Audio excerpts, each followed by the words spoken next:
지금 시험지는 2023학년도 인하대 기출문제야. 논제 유형이나 답안지를 구하는 방법은 항상 해마다 똑같기 때문에 내용만 잘 보면 되고, 주장이 1을 선택하거나 2를 선택하고 그것은 문제가 안 된다. 제시문에 타당한 근거라든지 왜 그런지에 대한 그 조건만 맞추면 되는 거야. 자, 논제 1번 봐봐. 인하국은 인구 감소에 대처하기 위해서, 자, 이게 목적이라고 하는 거야. 그리고 방법은 결혼과 출산에 대한 직접적 지원을 시행하고 있다. 직접적 지원. 결혼할 수 있도록 직접적 지원, 출산에 도움이 되도록 직접적 지원. 자, 그 재원은 돈을 어디서 가져왔느냐면 독신 가구와 자녀가 있는 혼인 가구 간의 차등적 징세를 통해. 자, 결혼한 사람들 난리 나겠네요. 그지? 아니, 그거를 재원을 마련하는 거에 대해서는 동의하지만 재원을 조달하고 하는 부분에서는 이거는 차별이잖아, 차별. 그렇게 마련해 가지고 자녀가 있는 혼인 가구 혹은 그다음에 그냥 기혼자겠지. 일단 기혼자가 돼야지 자녀가 있는 거니까 우리식으로 생각하면, 자, 결혼을 안 한 사람들, 아기를 낳지 않은 사람들에 대해서 정부가 이것과 무관한, 즉 자녀가 있는 혼인 가구와 무관하게 다른 예비비라든지 다른 분야에서 조달한 조세를 바탕으로 도와준다. 이거는 자녀가 있는 혼인 가구가 세금을 내는 거하고는 전혀 관련이 없기 때문에 전혀 차등적이거나 차별적이지 않단 말이야. 그러면 이 인하국에서 인구 감소에 대처하기 위해서 지원하고 시행하고 하는 방법들이 과연 공정한가 공정하지 않은가, 사회 형평성에 맞나 틀리나, 이거를 물어본 거야 지금. 그러니까 단순히 자녀가 있는 혼인 가구만 이게 중요한 게 아니고, 자, 이게 과연 공정하고 사회 계층 간에 혹은 사회 구성원 간의 형평성에 맞는 지원인가, 공정한 지원 정책인가, 이거에 대해서 본인 생각을 말하는 거야. 그래서 인하국의 정책에 대해서 토론하는 상황이다. 주장 1, 주장 2, 차등적 징세를 통한, 자, 그러면 자녀가 있는 기혼 가정에서 징세해서 결혼과 출산에 직접적 지원하는 거 찬성한다 그랬어. 자, 그다음 두 번째, 차등적 징세를 통한, 자, 여기 이제 수단이야. 직접적 결혼 출산 지원 정책에 반대한다. 자, 그때도 얘기했지만 전혀 개인적인 답변을 요구하는 게 아니라는 걸 명심하고 이따가 제시문 파악할 때 확인해 보도록 할게요. 자, 그러면 조건이 뭐냐면 가나다를 모두 활용하여 세 가지 논리적 근거를 들어서 자신의 주장을 정당화하시오. 자, 그러면 직접적인 결혼 출산 지원 정책에 찬성하는 근거를 찾아야 되겠지. 근거 뭐 여러 가지 있는데 한 서너 가지 이상을 찾아야 될 거야. 저희 제시된 근거는 적어도 세 가지 이상이니까 그걸 딱 찾으면 돼요. 그다음에 가나다를 모두 활용하여 자신의 주장에 대해서 예상되는 세 가지 반론을 제시할 것. 자, 활용하라 그랬으니까 아마 이런 게 나올 거야. 1번, 2번, 3번. 이런 식으로 나올 거란 말이야. 그 다음에 조건이라서 활용하지 않은 논거, 조건이라서 1, 2, 3 말고 또 만약에 4, 5, 6 이렇게 나오면 이 4, 5, 6을 가지고 얘를 재반론하는 거야. 패턴은 똑같이, 그치? 모의노술에서 했던 거 똑같이 나왔잖아. 연습용이야, 연습용. 자, 그래서 1번 문제를 풀기 위해서 제시문으로 가보도록 할게. 자, 가부터 한번 볼까? 가에 결혼은 두 사람이 부부가 되는 의례이자 계약이며, 결혼을 정의하고 있는 거. 국가나 종교기관에 등록하여 법적, 사회적 공인받는 제도적 절차를 거쳐 성립한다. 결혼의 성립 과정이라든지 조건을 얘기하는 거야. 결혼에서 형성된 가정은 사회의 최소 단위 재생산을 통한 종족 보존의 주요 기능을 수행하기 때문에, 자, 이게 이제 결혼을 해야 된다. 사회 구성원이 결혼을 해야 되는 이유에 대해서 얘기하는 거야. 결혼 관계는 대부분의 나라에서 법적, 사회적 구성력을 지닌다. 자, 지금 여기 앞에서 나와 있는 얘기들은 뭐냐면, 자, 논제가 결혼을 해야 되느냐 말아야 되느냐가 아니고 결혼은 무조건 해야 된다는 뜻이야. 그리고 나라마다 조금씩 다르지만 법적이고 사회적이고 아무튼 그런 어떤 그 권리를 부여하고 구성력을 갖는다는 거. 이 말은 어떻게 보면 결혼의 양면성이기도 해. 결혼을 있잖아. 앞에서 말한 대로 한다면 두 사람이 하나가 되는 거야. 그럼 이건 지극히 개인적인 거고 가정적인 거잖아.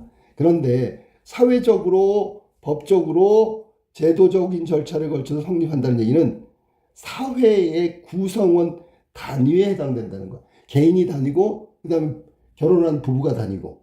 그러니까 이건 사회를 구성하는 기초 단위들이야. 그러니까 당연히 사회에서는 이런 것들이 없다면 사회 구성이 안 되잖아. 그러니까 여기다가 뭐 예를 들면 권리를 주고, 그 다음에 구속력이라 했으니까 이렇게 해야지만 되는 절차와 그 다음에 어떤 그 뭐랄까 범위를 정해주는 거야. 그러니까 여기 지금 선생님이 지금 첫째 줄, 둘째 줄, 셋째 줄, 넷째 줄 읽은 것들은 당연히 사회 구성원의 어떤 단위로서의 부분은 필요하다. 결혼을 하냐 마냐의 문제가 아니라는 걸 얘기하고 있는 거야. 자, 그래서 법과 규범을 마련해 온 이유가 바로 여기에 있는 거야. 자, 역사적으로 결혼은 약 1만 년 전 농경사회 시작과 함께 나타났고, 결혼에 관한 가장 오래된 규범은 기원전 7천년경부터 메소포타미아에 모여 살며 농사를 짓기 시작한 수메르인의 우르남무 법전에서 찾아볼 수 있다. 자, 여기까지 읽으면 사실은 이런 거지. 이게 결혼이라는 게 단순히 두 사람만의 문제가 아니고요. 갑자기 생긴 것도 아니야. 그러면 이게 기원도 있고요. 내력도 있고요. 의미도 있잖아. 가치도 있고. 그렇다면 정책적으로 지원하는 거에 당위성을 설명하고 있단 말이야. 이렇게 중요한 일이고 이렇게 오래된 일인데 결혼하게 만들어줘야지. 그러니까 지원한다는 거에 정책의 당위성을 얘기하기 위해서 결혼이 가지고 있는 의미부터 사회적, 법적 어떤 그 절차, 제도적 절차가 필요하다는 등 종족 보존의 주요 기능이라고 하든지 이건 뭐 당연한 거지. 이게 결혼이 없으면 아기가 없고 아기가 없으면 끝나는 거잖아. 그지? 그다음에 역사적으로도 굉장히 오래됐다는 얘기는 이거는 구성원들이 거부하거나 선택의 문제가 아니라 반드시 필요한 문제다라고 얘기하는 거야. 자, 여기에는 남편이 아내를 간통으로 고소하였으나 아내가 무고가 입증되면 남편은 아내에게 3분의 1 미나의 은으로 보상해야 되며 무고인 경우에 남편은 3분의 1 정도의 재산을 은으로 보상해야 되고 결혼을 정해놓고도 딸을 다른 남자와 혼인시키면 딸의 아버지는 예비사위에게 받은 예물의 2배를 물어줘야 한다는 내용이 들어있다. 그래서 이제 위약이라고 하지. 계약, 일종의 계약인데 계약을 깨트린 사람에게 가하는 위약이란 말이야. 자, 역사적으로 볼 때 결혼은 대부분의 사회에서 경제적인 면과 정치적인 면에서 매우 중요한 제도였다. 결혼은 사유재산권이 등장하면서 가계가 형성한 지위와 재산을 자손에게 물려주는 유용한 수단이 되었다. 혈연이라는 것이 바로 그런 거야. 또한 결혼은 유력한 가문들이 사회적 네트워크와 정치적 영향력을 확장할 수 있는 방법이며 군사동맹을 맺고 평화조약을 체결시키는 수단으로도 활용됐다.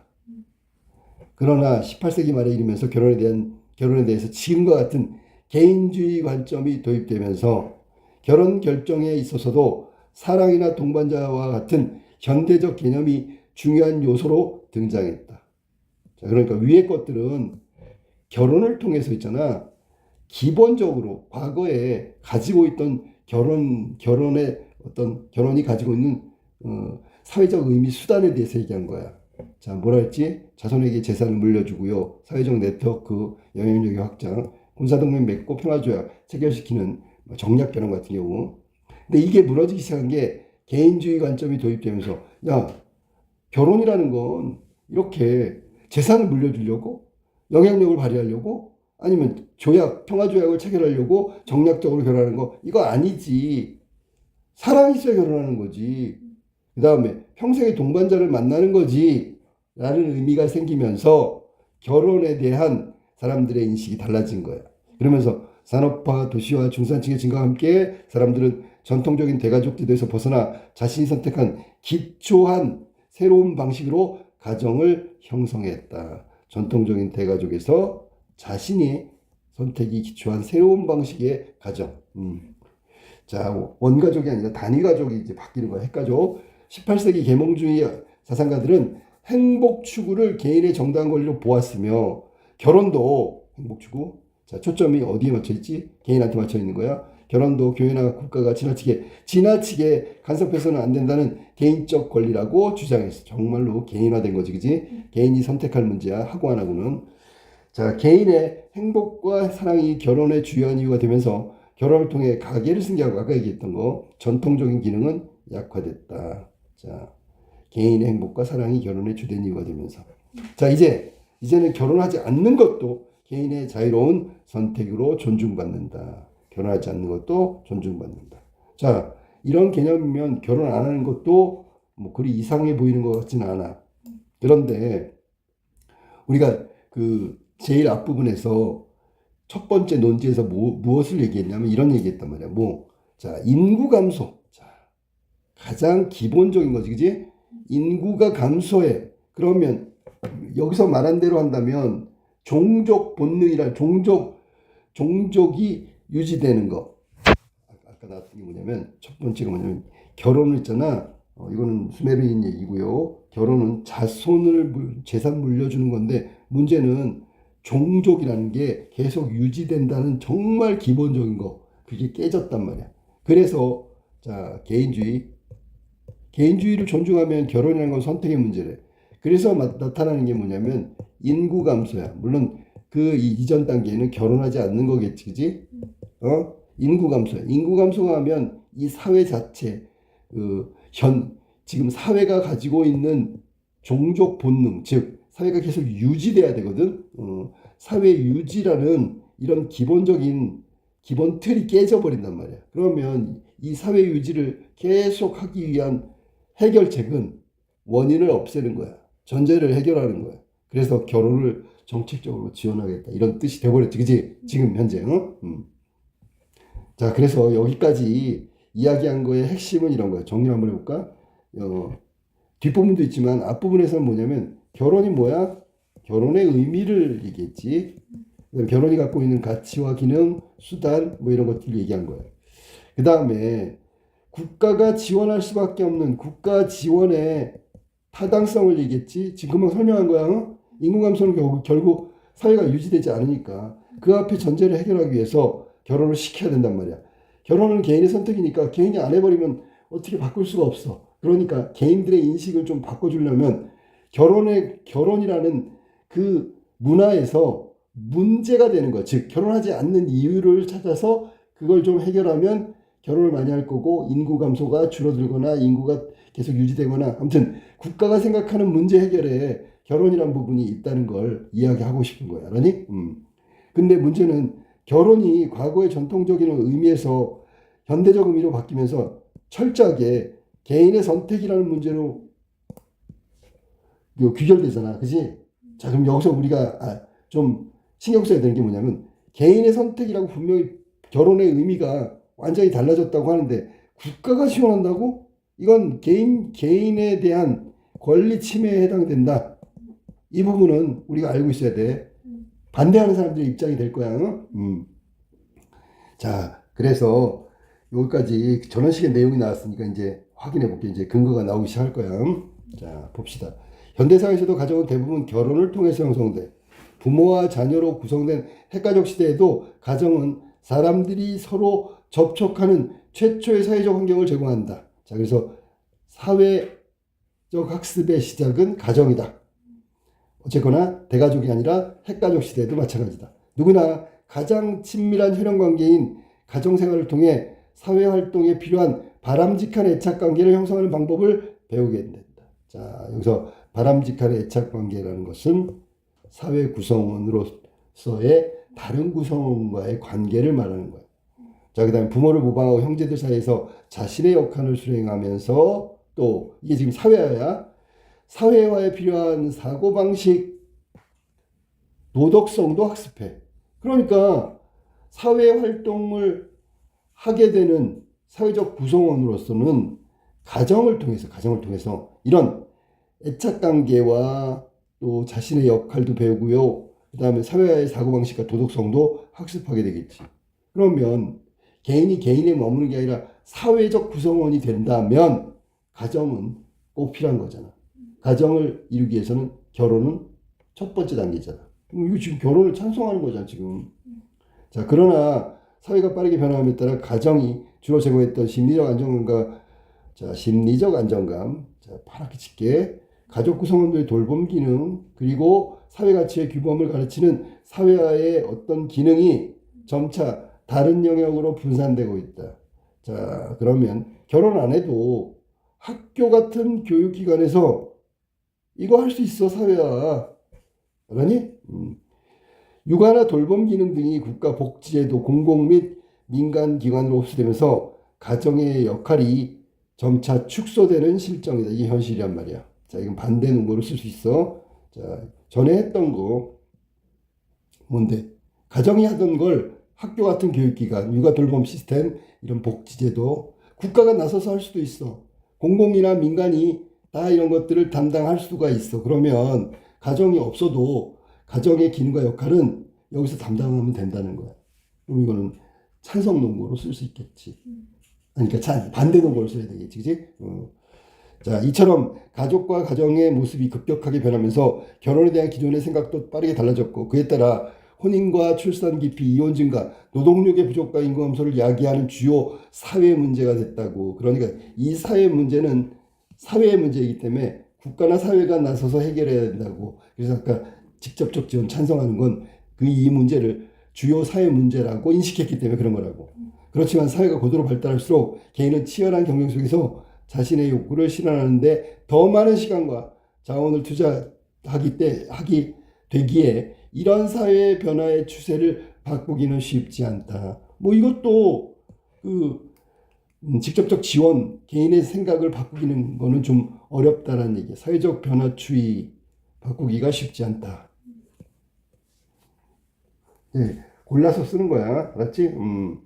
자, 그 다음에 결혼의 보편성이 흔들리면서 독신, 동거, 대한가족 등의 결혼을 대신할 수 있는 다양한, 자, 그러면 직접적 지원을 반대한다에 해당되겠지. 이거 계속 헷갈리네. 반대한다. 다양한 생활 방식이 빠르게 대두되고 있다. 그러니까 가정이 아니고요. 가정의 것을 대체할 수 있는 위에서부터 나와서 뭐라고? 학교, 그 다음에 국가의 복지제도, 그 다음에 공공 민간의 참여, 이런 것들이 다양한 생활 방식이 이걸 대신하게 된다. 그러면 결혼은 안 해도 된다. 지원할 필요 없다. 뭐 이렇게 가는 거지, 그지? 특히 주목할 만한 것은 전 세계적 현상으로 등장한 1인 가구. 1인 가구는 대체로 모든 연령대에서 증가하고 있지만 흥미롭게도 자아실현 욕구가 강한 청년층의 경우는 더더욱 폭이 상대적으로 가파르다. 빠르게 늘어난대. 그러면 청년층 왜 얘기했을까? 결혼 정년기에 있는 청년층을 말하는 거야. 그러니까 다른 1인 가구는 뭐 이혼한 거, 뭐 사별한 거, 그다음에 혼자 멀리 떨어져 있는 거, 직업 때문에 뭐 이런 거를 얘기하는 건데, 이 청년층의 경우에는 결혼을 전제로 두고 있기 때문에 이 청년층의 1인 가구 폭이 상대적으로 가파르다는 것은 위에서 말한 대로 사회에서 가정이 했던 어떤 고유의 기능, 전통적 기능 있잖아. 이런 것들이 완전히 무너질 가능성이 있다는 뜻이야. 그러니까 국가가 나서는 이유가 바로 여기에 또 초점이 맞춰져 있단 말이야. 청년층 1인 가구. 자, 청년층 1인 가구. 자신의 시간과 재화를 많이 투자하여 사회생활도 활발하게 하는 편이고, 청년층의 1인 가구가 40%에 달하는 시대는 노인 인구가 40%에 이르는 것과는 차원이 다른 새로운 과제를 낳는다. 당연하겠지. 이 새로운 과제가 뭘까? 자, 구성원, 가족, 그 다음에 인구 뭐, 그지? 절대적 감소. 얘네들은 노인 1인 인구하고는 전혀 다른 결과를 가져온다. 그게 바로 청년층 1인 가구가 줄 수 있는 큰 충격은 바로 인구의 절대적 감소다. 1인 가구가 증가할수록 과거에 가족 중심의 가정이 담당했던 많은 기능들이 앞으로는 사회나 국가가 맡게 될 것이다 라고 하면서 마무리가 됐어. 그러면 이거 봐봐. 가정이 담당했던 많은 기능을 사회나 국가가 맡게 될 것이다. 이건 두 가지야, 두 가지. 자, 봐봐. 가정이 담당했던 많은 기능을 사회 국가가 맡게 될 수는 있겠지. 하지만 가정이 전통적으로 했던 그거를 완벽하게 충족하냐? 그건 아니란 말이야. 이렇게 결혼이라든지 직접적 지원이 필요하다는 논거로 쓸 수도 있고, 또 하나는 가정이 담당했던 많은 기능들을 사회나 국가, 민간 공공이 분담해서 처리한다면, 맡는다면 가정이 담당했던 기능을 완벽히 대체할 수도 있다. 그럼 이거는 직접적 지원을 반대하는 논거로 쓸 수도 있다. 이게 걸려 있는 거지. 알았어? 자, 그러면 우리 가에서 이야기했던 거 한번 정리를 한번 해볼까? 자, 가에서 정리 한번 해보세요. 앞에서는 결혼이라든지 출산에 관련돼서 국가가 지원해야 되는 이유가 가정이 그만큼 중요하다. 기능과 가치가 있다. 라는 얘기를 했어. 가정의 전통적 기능,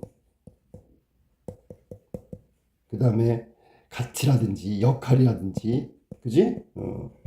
그 다음에 두 번째는 뭐냐면 종족 보존 기능. 이거는 가정이 없으면 근본적으로 해결할 수 없는 기능이거든. 그러니까 이거는 뭐 대체할 수가 없잖아. 아까 얘기했듯이 민간이나 공공이.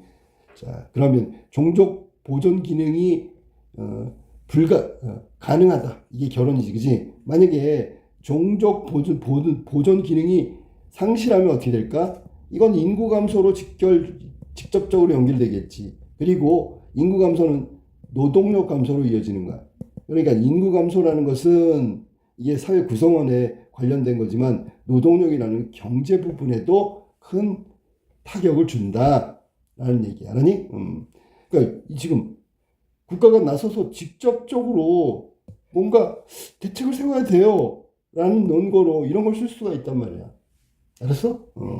그러면 반대로 자, 가에서 우리가 찾는 거야. 결혼은 아까 나왔던 건데 이건 개인의 영역이고 개인 선택 영역이다. 그러니까 개인에 관한 문제를 왜 국가가 참견하냐, 지원하냐, 안 되지요 라는 거야. 알았니? 개인의 선택이며 개인적 권리다. 국가가 이렇게 개인의 권리에 직접적 지원을 하는 것은 이건 침해에 해당한다. 개인의 권리 침해에 해당한다. 이거 논문으로 쓸 수 있어. 그 다음에 두 번째, 가정의 기능이라고 그랬는데, 가정의 기능은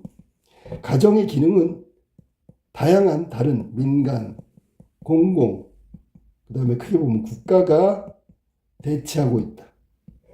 자, 봐봐라. 재미나다 뭐냐면, 이 두 번째 논거에서 가정의 기능을 얘네들이 대체한다고 이 사람이 얘기한 거야. 반론할 수 있죠. 할 수 있겠죠. 그런데 이것도 합니까? 라고 반론할 수 있는 거야. 이건 안 되잖아요. 알았어. 반론이라는 게 이런 거야. 일부 인정하고 근본적인 걸 부정하면 반박으로서 아주 훌륭하다. 이해됐지? 무슨 말인지. 자, 그 다음에 세 번째, 가정의 기능은 이렇게 다른 걸로 대체되고, 그 다음에 결혼은 그렇지.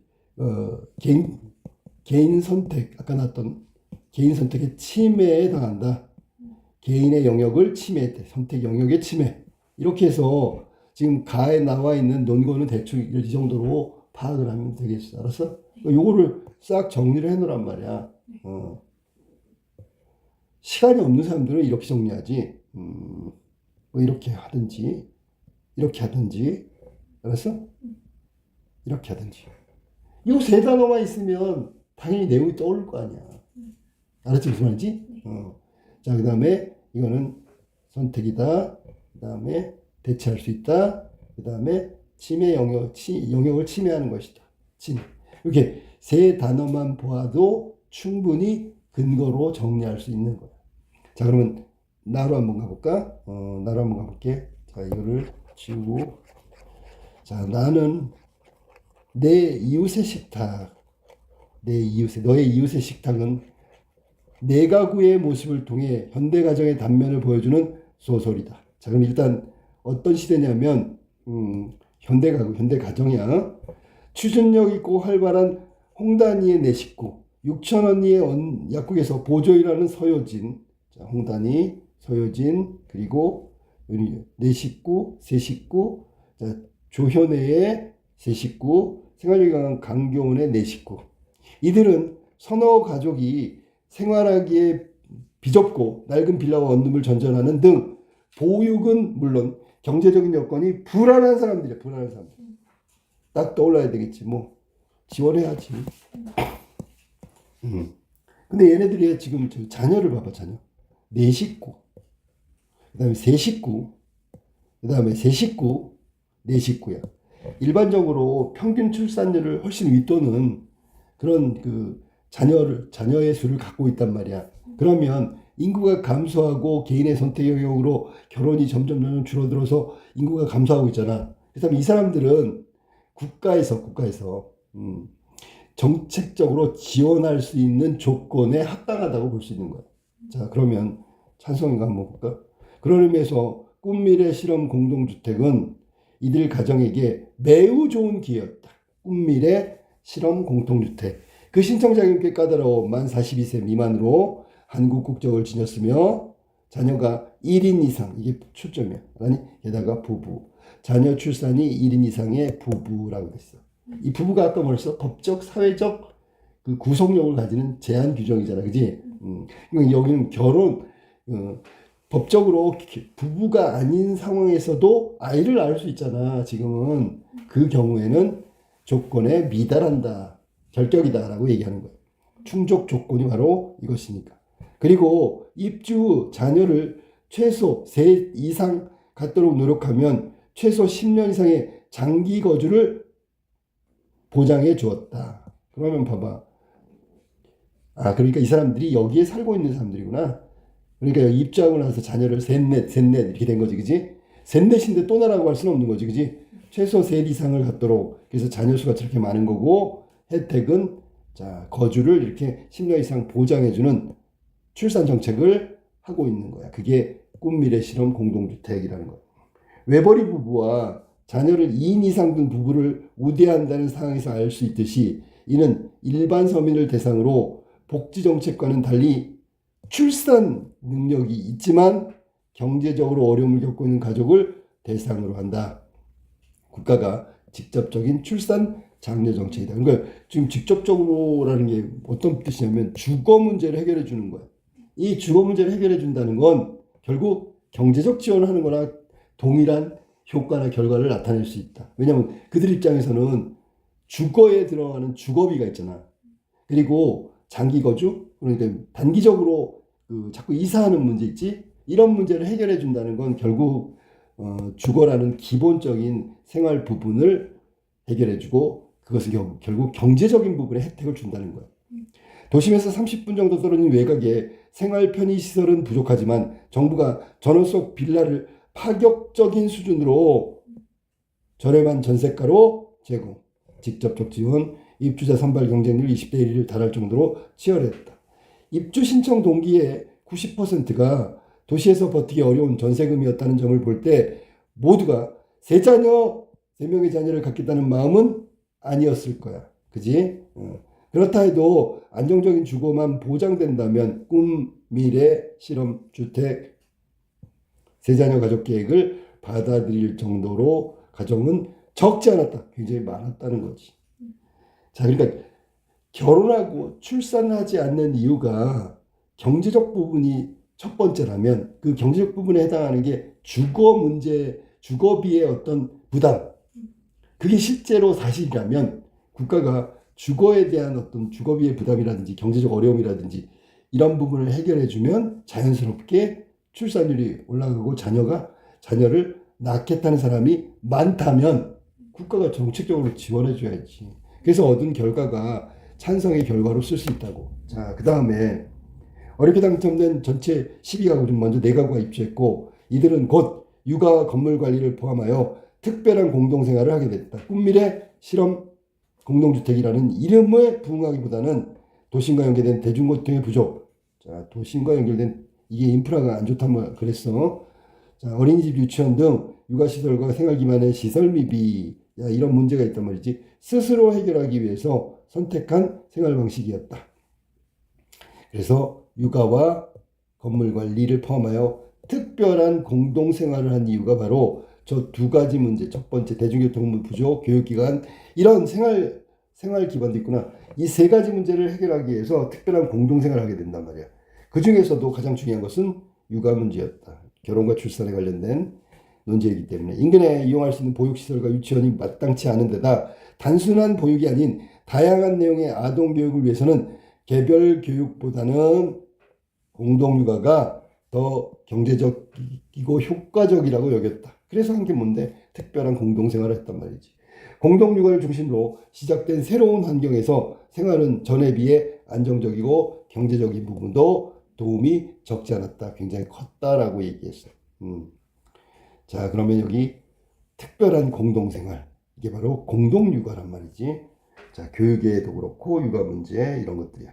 자, 지금 꿈미래 실험 공동주택은 출산의 문제, 출산율이 오르지 않는 거, 인구 감소의 문제 해결책 중에서 그 경제적 부분에 대한 직접적인 주거비야. 그 부분을 해결해 준다. 그 누가 해야 돼? 정부나 공공단체가 해야 되는 거야. 지방자치단체가. 그러면 적극적으로 나서서 한 거지. 그리고 이들도 스스로 거기에 맞게 특별한 공동생활을 했단 말이야. 자, 하지만 육아 생활비의 큰 부담을 덜어내기에는 부족했을 뿐 아니라 예기치 못한 문제에 부딪혔다. 자, 그러니까 다소 해결이 됐지만 완벽하게 해결된 게 아니야. 그러면 이 부분을 또 누가 해야 돼요? 국가가 나서서 해야죠. 주거 문제를 해결해주고 공동생활로 해결할 수 없는 그런 문제는 국가가 직접적으로 나서면 이들은 출산에 관한 어떤 그 부정적 인식이나 더 낳지 않으려고 하는 그런 회피하는 거 이런 거 다 해결하는데 국가가 나설 수밖에 없다는 얘기죠. 봐봐.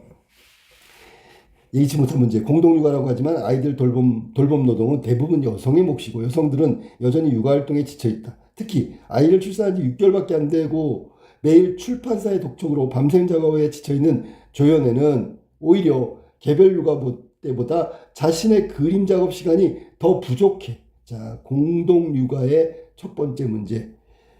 실제로 개인 육아 때보다 훨씬 시간이 부족하다고 느끼는 사람이 있어. 그러다 보니 공동생활에서 자신이 맡은 일을 처리하거나 전체 모임에 참여하는데 소극적이야. 이런 그녀에 대해서 공동생활을 주도하는 홍단이가 기본적으로 적인 성의가 없다고 마땅치 않게 여긴다. 그러면 서로 간에 불화가 생기는 거야 지금. 약국 보조일로 매일 늦게 퇴근하는 서효진의 역시 영화감독을 꿈꾸는 무직자 남편이 육아를 맡고 있기는 하지만 공동육아를 위한 밑반찬 만들기 뭔가 자질을 고려한 일은 그녀가 차지하게 된다. 한편 홍단이 남편은 차가 고장나 퇴근하기 어려움을 겪게 된다. 대체할 수 있는 교통수단이 없기 때문이다. 서효진은 내키지 않았지만 이웃의 난감한 상황을 마냥 외면할 수 없어 홍단이 남편과 카풀하게 되고 이 과정에서 서효진은 홍단이 남편의 과도한 호의에 불편하다는 의사표현을 하고 싶었지만 사정을 모르는 사람들이 오히려 자신을 남의 성의를 곡해하고 이웃관계나 깨는 여자로 보지 않을까 곤욕스러워한다. 이 공동 육아 문제, 특별한 공동생활이 다소 육아 문제를 해결하고 공동생활이라는 게 그 어떤 불편한 문제들을 해결하는 일정 부분 해결하는 것을 인정하고 있단 말이야. 하지만 그 이면에 들어가 보니까 이렇게 문제가 발생하고 있어. 자, 그러면 얼마 후 꿈 미래 실험 공동주택의 일부 가정에서는 이런저런 이유로 부부 사이와 이웃관계에 문제가 생겼대. 부부 사이와 이웃관계에 문제가 생겼어. 서효진은 이 홍단이 남편과 불편한 관계를 피해 친정으로 가버리자 그녀의 남편도 뒤이어 떠났다. 이어 일과 가정 대소사를 떠맡다 지쳐버린 조연에도 남편과 갈라서고 그곳을 떠난다. 이게 지금 꿈미래 실험주택이야. 그러나 강경호는 애초 그 주택이 부부 중 한 명이 육아에 전념할 수 있게 계획된 곳인 만큼 자기 가족에게는 적합하다라고 생각하고 있는 거야. 그러니까 이게 사안이 있잖아. 어떤 가정은 여기에 정착하지 못하고 떠나버리고 어떤 가정은 만족해하고 이게 문제란 말이지. 꿈미래 실험 공동주택에서 강교원이 셋째 아이를 임신했을 즈음 둘째 아이를 갖기 위해 직장마저 퇴직한 또 다른 외벌이 가정이 새로운 보금자리를 찾아 입주한다. 그러니까 아까 떠났던 가정 대신에 들어온단 말이야. 자, 이거는 지금 소설이야, 소설. 자, 그럼 나제시문을 좀 한번 확인해 보자. 나제시문에서 갖고 있는 논거를 좀 한번 찾아볼까? 여기서는 국가가 출산 장려 정책을 출산 장려 정책. 이게 뭔데? 꿈미래 실험주택이 되겠지, 그지? 주거비 부담, 경제적 부담을 줄여주기 위해서 마련한 거란 말이야. 근데 뭐 인프라도 부족하고 교통시설, 편의시설도 불편하다고 얘기했었지. 왜냐면 이 꿈미래 실험주택이라는 게 좀 도심에서 외곽에 떨어진 그런 지역에 얻었기 때문에 그런 거란 말이야. 자, 그러면 출산 문제 한번 볼까? 꿈미래 실험주택의 출산의 경우 출산 지원책이 있었기 때문에 이 정책적인 혜택을 보았을 경우에는 출산율이 올라가죠. 됐지, 그지? 자, 그렇다면 출산율이 올라가는 핵심적인 건 아까도 얘기했어. 주거비라고 했는데 주거비에 대한 부담을 국가 정책을 통해서 줄여줬단 말이야. 국가가 나서서 대신했단 말이야. 자, 그래서 출산율이 올랐다고. 그러면 이게 직접적으로 국가가 출산 정책을 지원해야 된다라는 찬성 입장의 논거를 쓸 수가 있겠지. 근데 여기는 반대 논거도 함께 나타난단 말이야. 뭐냐면 여기 자, 이 국가가 출산 정책을 통해서 출산율을 높이려고 이런 주거비 부담을 줄여주면서 꿈미래 실험주택이라는 것을 만들었어. 그래서 만약에 이게 효과가 있다면 출산율이 올라가겠지. 그런데 문제는 여기서 정착하지 못한 사람들이 결국은 출산 정책에 국가가 나선다고 하더라도 결국은 출산율을 높일 수 없는 한계에 부딪힐 수밖에 없다는 걸 얘기하고 싶은 거야. 첫 번째 한계가 뭐냐면 육아에 대한 인식이야. 육아에 대한 인식. 이게 바뀌지 않으면 아무리 꿈미래 실험주택 좋은 거, 그거보다 더 좋은 거 만들어도 달라지지 않는단 말이야. 육아에 대한 인식. 여성이 육아를 전담하는 거. 뭐 이런 거잖아. 그 다음에 두 번째. 이것 때문에,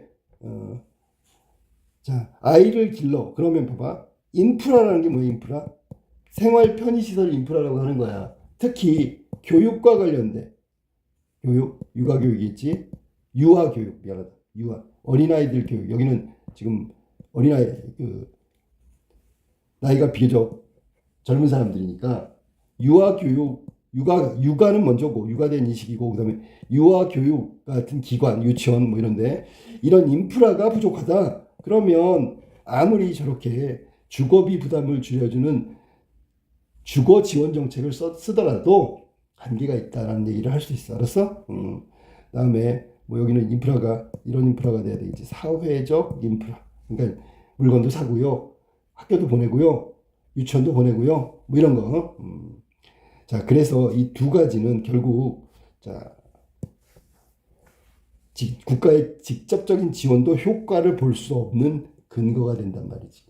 이해됐어? 무슨 말이지? 네. 그 다음에 또 하나는 뭐냐면 굳이 얘기한다면 어떤 가정은 성공하고 어떤 가정은 적합하다고 생각하기 이러잖아, 그지? 각 가정의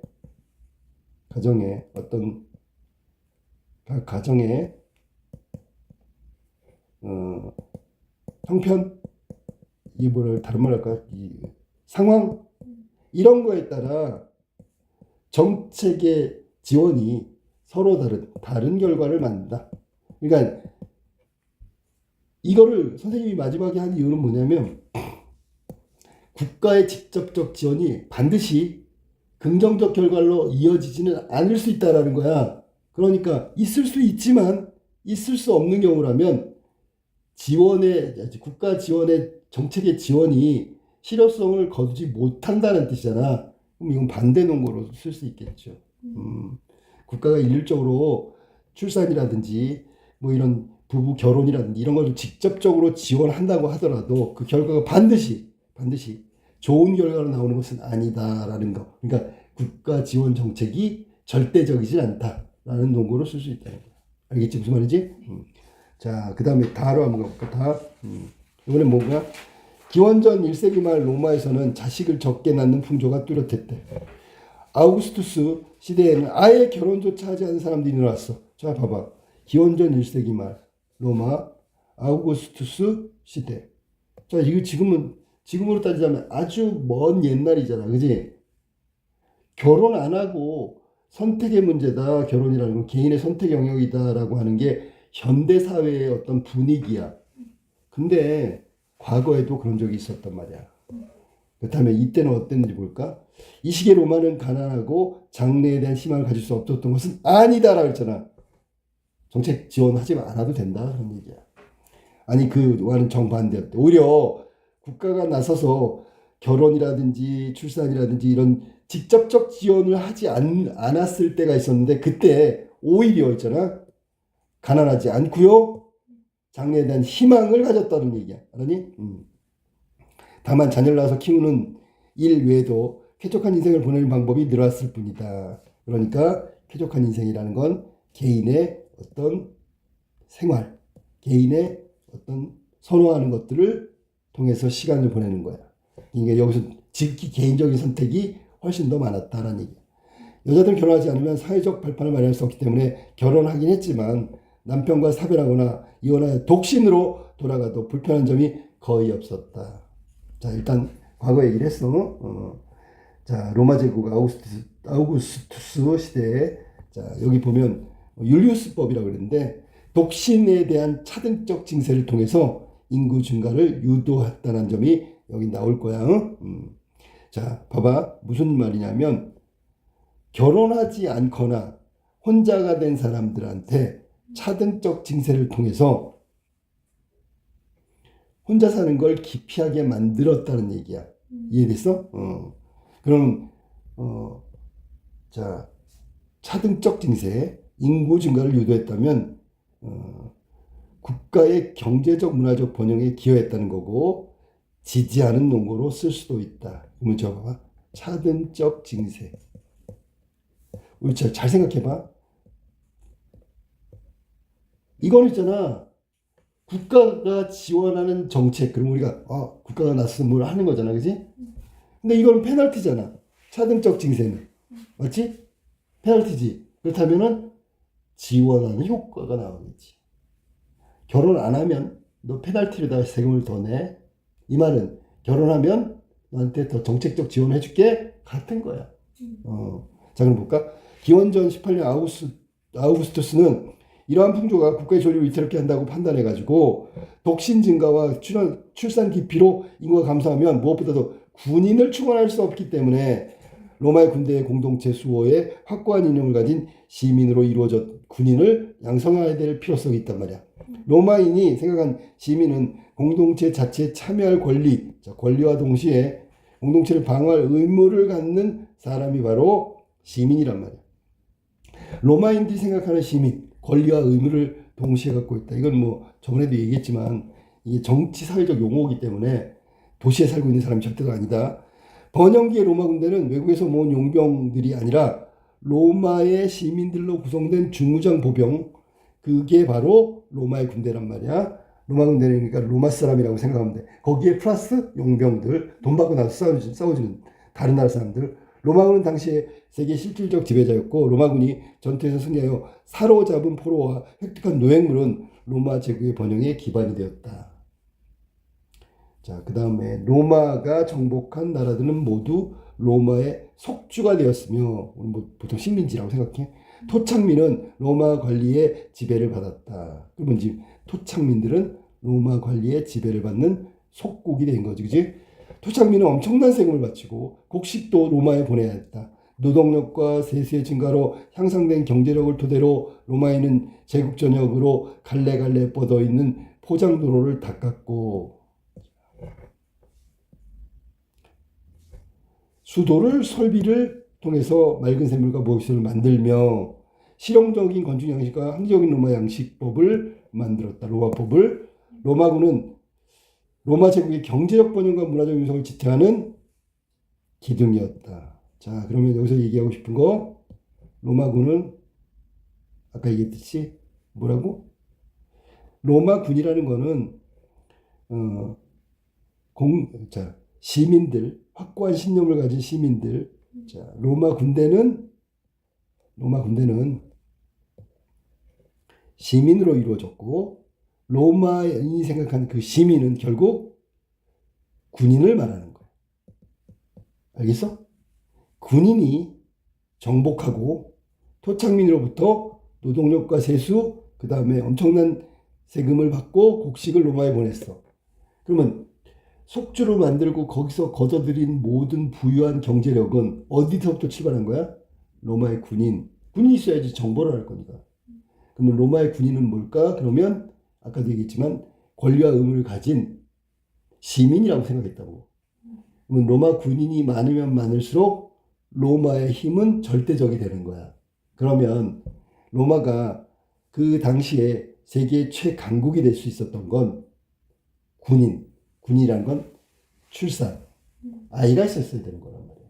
자, 그러면 이런 경제적 번영과 문화적 융성을 지탱할 수 있는 건 바로 로마군이고, 로마군을 양성하기 위해서는 인구 증가, 시민의 증가가 절대적이다.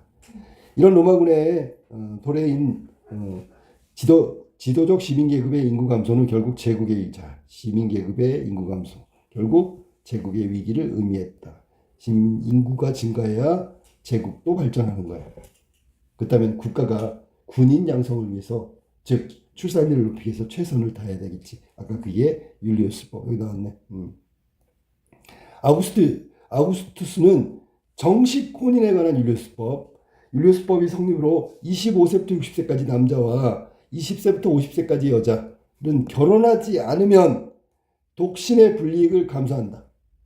이 얘기는 페널티고, 결국 아우구스투스 시대에 출산 장려 정책에 국가의 지원을 의미하는 거야. 그러니까 페널티를 준다는 건 결혼해 라는 뜻이잖아. 그지? 로마 시민권을 가진 남자라도 자녀가 없으면, 자녀가 없다는 얘기는 결혼 안 했다는 뜻이 될 수도 있고, 결혼했는데 없단 말이야. 경제적 불이익을 면할 수 없었다. 첫 아이가 태어나야만 비로소 법정 상속인이 아닌 다른 사람에게 유산을 상속받을 권리를 가질 수 있다. 이게 아주 대단한 생각이야. 상속받을 권리. 상속을 할 수 있냐 없냐 이 문제가 아니라 상속을 받냐 못 받냐는 직접적으로 타격이 될 가능성이 있고, 친구나 친지에게도 유산을 상속하는 것이 일반적이었던 고대 로마에는 이 법률이 큰 영향을 미쳤다. 자, 그 다음에 변호는 무보수로 하도록 정해져 있던 로마에서 키케로가 부자가 될 수 있었던 것은 변호해 준 사람들의 유산을 상속받았기 때문이다. 자, 무보수로 변호를 하는데, 변호를 하고 났더니 그 사람들이 유산을 상속해 줬어. 근데 만약에 키케로가 자녀가 없다면 유산 상속이 불가능하다. 그러면 자녀를 키우는데 만약에 돈이 얼마 든다, 유산이 훨씬 더 많다, 그럼 당연히 자녀를 낳아야 되겠지. 아주 단순한 논리로, 그지? 유산을 받으려면. 자, 율리우스법은 상대적으로 독신 여성에게 더 불리했대. 이유가 뭘까? 당연히 여성이 아이를 낳으니까 여성에게 달려있는 거라고. 남성들이 유산 상속 받으려면 아이를 낳아야지. 아이를 혼자 낳나? 그건 이제 절대적으로 여성들의 영향력이 크다고. 근데 독신으로 사는 여성들, 그러면 출산을 거부하거나 출산할 수 있는데, 가임이라고 그러지. 가임 여성들이 이렇게 자신의 개인적인 삶을 유지하려고 하다 보면 결국 사회 공동체 문제가 생기니까 더더욱 페널티를 주는 거야. 여자는 이른바 독신세, 아예 세금이 정해졌네.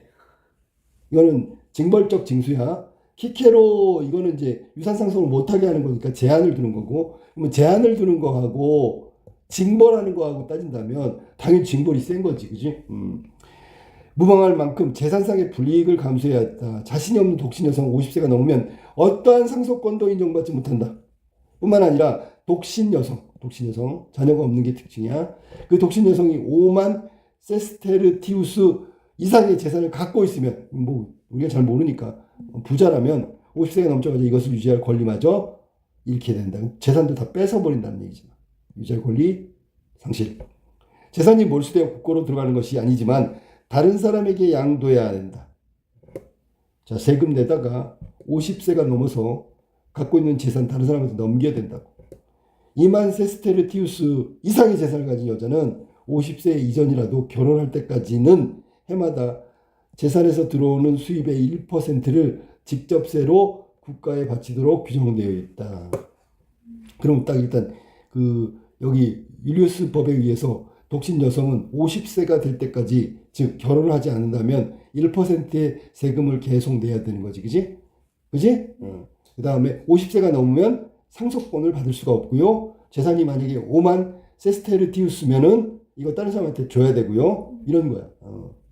자, 율리우스법의 기본 정신은 독신자들이 자녀를 낳아 키움으로써 국가에 봉사하지 않았으니, 자, 국가에 봉사래. 이거는 위에서 말했잖아. 로마인들이 생각하는 시민이라는 건 권리와 의무 동시에 갖고 있는데, 문제는 로마 시민이 생각하는 로마 군대는 바로 정벌, 지배, 속주 이런 거 만드는 게 기본이란 말이야. 그러니까 아이를 안 낳았다 그러면 전혀 기여하지 못하고 있는 거지. 독신자들이나 아니면 결혼했지만 자녀를 없는 경우. 그러니까 페널티를 준단 말이야. 즉 국가에 대한 의무를 다하지 않았으니 사유재산 보호를 이념으로 삼고 있는 로마법의 기본권마저 누릴 자격이 없다. 그래서 다 뺏어버린 거예요. 아우구스투스가 제출한 율리우스 법은 로마 제국의 인구 감소 추세를 멈추게 했다. 당연하지. 아기를 낳는 것하고 출산하고 그다음에 받는 징벌하고 따져봤더니 훨씬 더 가혹한 게 징벌이란 말이야. 그럼 당연히 낳기는 싫더라도, 낳을 마음이 없더라도, 결혼하기 싫더라도 하는 쪽이 본인한테 이익이란 말이야. 그러니까 당연히 결혼을 하게 되고, 결혼을 하게 되면 아이를 낳는 확률이 높아지니까 당연히 시민이 늘고 군대가 는단 말이야. 아우구스투스의 이후에 로마 황제들도 율리우스 법을 제국의 운영의 기본 정책으로 중시하는 태도를 보였단 말이야. 이것이 로마 제국의 쇠퇴를 막고 상당한 기간 동안 번영하는 데 중요한 역할을 담당했다. 율리우스 법. 좀 이따 정리하겠지만, 로마 제국 쇠망사의 에드워드 기본은 이를 일컬어 제국의 위력은 인구에 있다. 이거 절대적이란 말이야.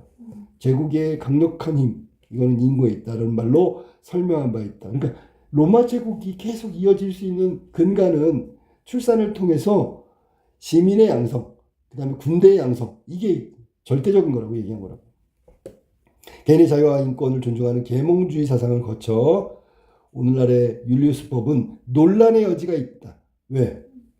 아니 그 자녀를 출산하는 문제, 결혼하는 문제는 아까도 얘기했지만 개인의 선택의 영역에 해당되는 문제야.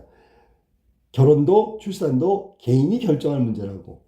예를 들어 로미오와 줄리엣이 사랑하는데 하지 말라고 국가에서 하지 말라고 한다는 건 개인이 갖고 있는 감정, 정서 이런 것까지 간섭한다는 얘기잖아. 그거는 절대적 영역이라고, 개인의 영역. 그래서 논란이 되는 이유는 그거야. 국가가 번영하기 위해서 로마 제국의 율리우스법, 물론 율리우스법이 무조건 나쁘다고는 볼 수는 없어, 로마 제국 입장에서는.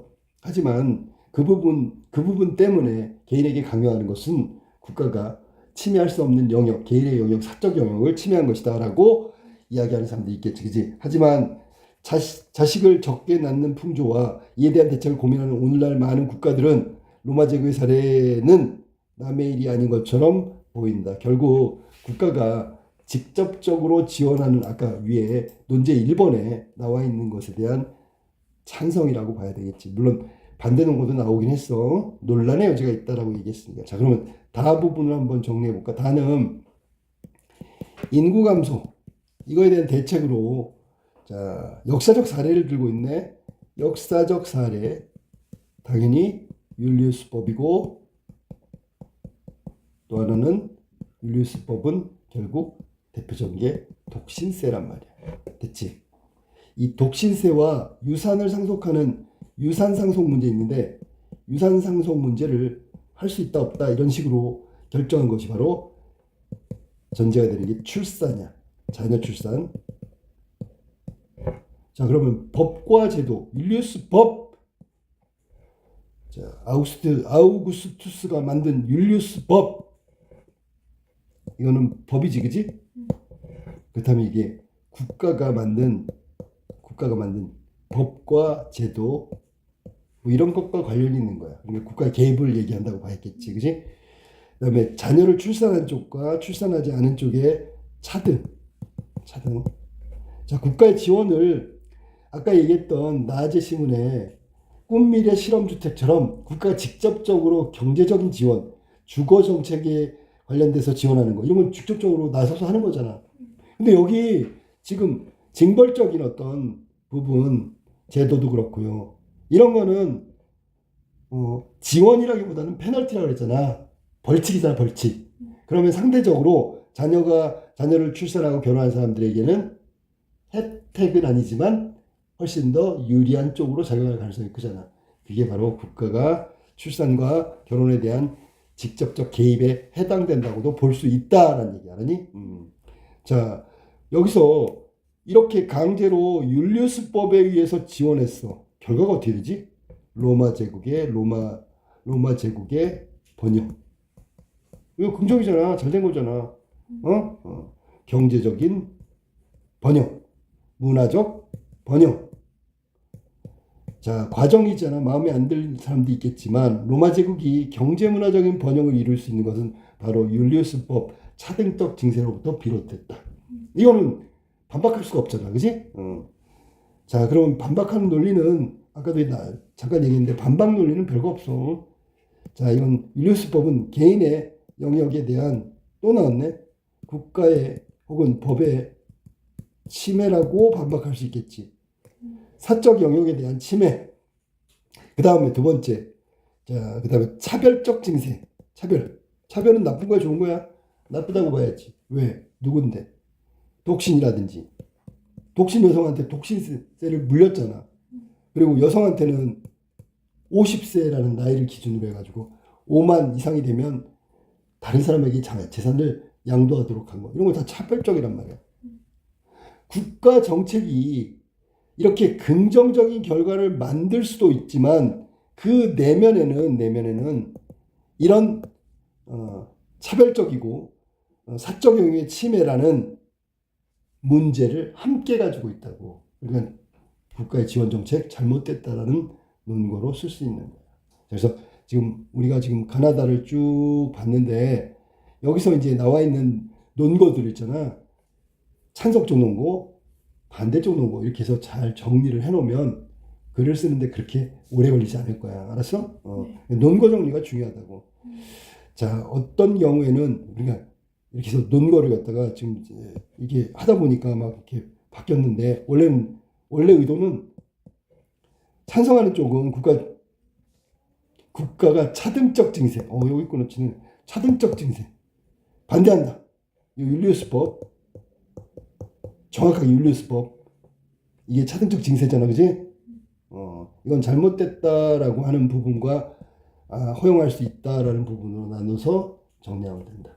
이게 가나다 제시에서 찬성이냐 반대를 결정하고 난 다음에 논거들을 정리하고 가장 핵심이 되는 논거를 먼저 자신의 주장과 연결시키고 그것에 반대되는 논거를 찾아가지고 반박하고 그 반대되는 논거에 또 반대되는 논거를 찬성하는 쪽에서 찾아서 쓰면 돼. 일단 선택의 문제가 먼저야. 나는 주장 1처럼 차등적 징세를 통한 직접적 결혼 출산 지원 정책, 국가 정책을 찬성한다. 이렇게 시작하고선 논거를 찾아서 쓰면 되겠네. 알겠지? 이번 문제 예시답을 한번 보자. 이게 지금 인하국 정책에 반대하는 내용이기 때문에 요거는 이제 학교측 예시답안을 좀 참고를 할게요. 자, 봅시다. 재심은 가해에 따르면 결혼은 무엇보다도 스스로 하는 선택이다. 개인의 선택이라고 얘기한 거야. 사랑을 삼가 가정을 형성하고 행복을 추구하고 뭐 이거 기본적으로 개인이 가지고 있는 선택의 권리고 당연한 권리겠지. 이걸 강요할 수는 없는 거잖아. 또한 가정이 역할도 있어. 뭐냐면 자녀를 사회화하는 기능. 근데 이미 학교에서 다 이런 거 하고 있거든요. 특별히 과거의 전통사회에서는 가정이 그런 역할을 했어. 예절교육하고 사회교육하고 알았니? 지금은 학교에서 다 하고 있는데 가정에서까지 할 필요는 없잖아. 사회화 기능을 학교에다가 넘겼단 말이야. 다재시문에서 사례에서 알 수 있듯이 획일적이고 강압적인 국가의 정책이 개입돼 개인이 선택하는 개인의 당연한 권리인 가정을 만들고 결혼을 하고 이걸 국가가 막 개입한다고? 그러면 안 되지. 이건 개인적 영역을 공적 영역이 침해한 거야. 지금 반대하는 이유가 그거란 말이야. 개인의 자유 권리를 억압하는 결과를 초래하게 된다. 내용 중에도 나오지만 결혼을 안 한 것이 개인의 정말 사생활이고 개인적인 선택인데 그것 때문에 공적 영역에서 침해를 하고 제한을 하고 세금을 매기고 권리를 축소하고 이렇게 하면 안 된다는 얘기를 지금 하고 있는 거야. 독신 가구에게 재산상의 불이익을 주고, 자, 이게 이제 공적 영역이 개인의 사적 영역으로 들어온 거지. 불이익을 주고, 특히 독신 여성에게 직접세를 부과할 때, 고대 로마의 율리우스법, 이거는 인하구의 정도의 발상은 공정성을 해치는 거고, 개인의 선택을 침해하는 거고, 조세 형평성에서도 어긋나는 차원의 문제이다라고 얘기할 수 있는 거야. 그러니까 권리적 측면도 그렇고요, 사생활 측면도 그렇고요, 공정하지가 않아. 조세에서도 균형이 맞지가 않아. 왜 독신 여성에게 따로 직접세라는 세금을 또 부과시키는지 이거는 문제가 있다. 그러니까 인하국 정책이 결혼 장려 정책 이거 반대한다 그런 얘기야.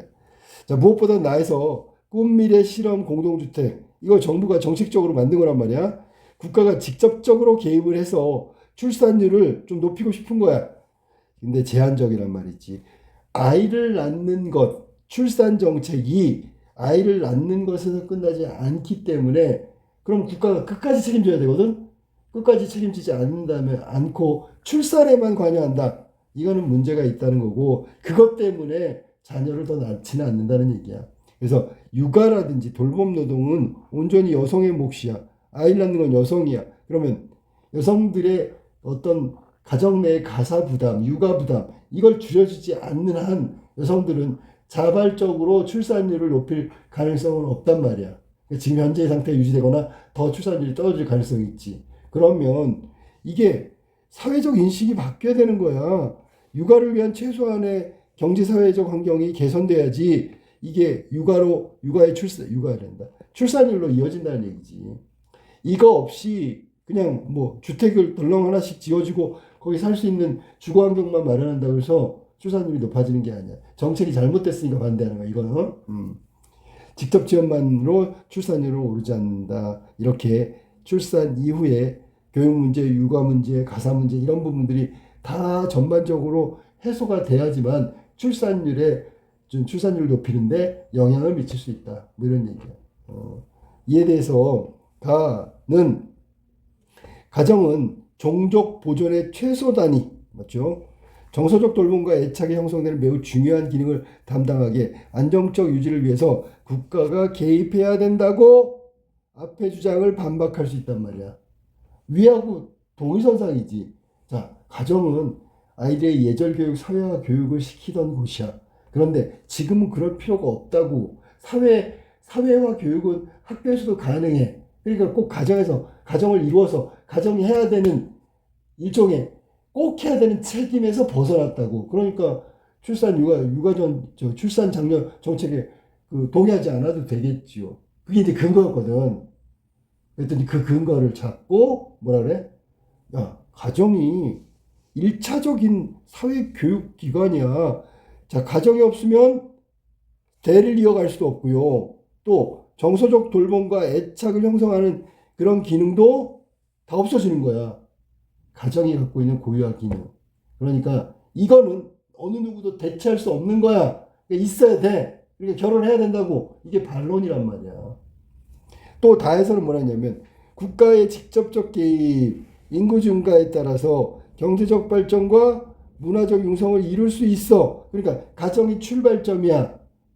인구 증가, 직접적 개입이 단서가 돼서 여기서부터 시작하는 거야.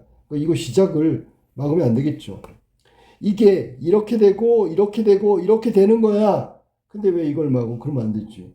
역시 국가의 역할, 국가의 개입이 필요하다는 점으로 반론하고 있는 거지. 자, 뿐만 아니라 강교원네처럼 하기 어려운 경제적 약자의 경우 국가에서 직접적 지원을 함으로써 효과를 발휘할 수 있다.